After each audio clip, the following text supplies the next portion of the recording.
আসসালামু আলাইকুম প্রিয় গাইস। তো আমি আজকে আমার মাহা, তো ও আমার একটি ফেভারিট কমি। তো ওকে আমি দেখাবো আজকে যে মোরিঙ্গা রাইস কিভাবে বানায়। তো শুরু করা যাক।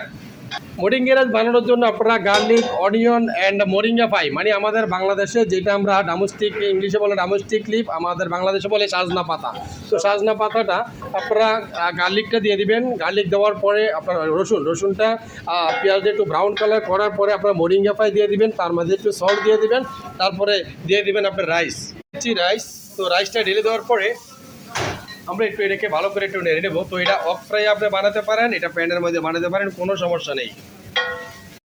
তো হয়ে গেল আমার মোরিঙ্গা রাইস। আসলে একটু বাটার দিয়ে দিবেন, বাটারটা দিলে একটু ফ্লেভারটা খুব ভালো হবে। যে মাহা, আপনি ডিশটার ব্যাপারে এখন কিছু বলেন, আপনার ফেসটা একটু দেখান ভাই, আমার ভিউস আসলে আপনাকে দেখতে চাই, বলেন।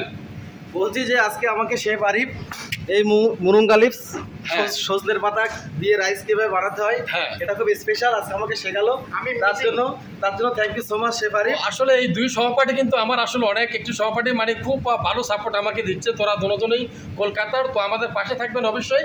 আর আমি প্রেজেন্টেশনটা দেখাচ্ছি আপনাদেরকে। তো এটাতে আপনারা বেশি কিছু গার্লিক দিতে হবে না, শুধু একটু মোরিঙ্গা পাই আর একটু চিলি দিয়ে দিবেন। এটা হচ্ছে আমার আরেকটা ফেভারিট কবি। দেখেন আসলে আমাদের টিমটা 4 জনের, আমি আমার এই টিমটাকে আমি খুব সাপোর্ট করে যাচ্ছি। তো দেখুন আমাদের প্রেজেন্টেশনটা,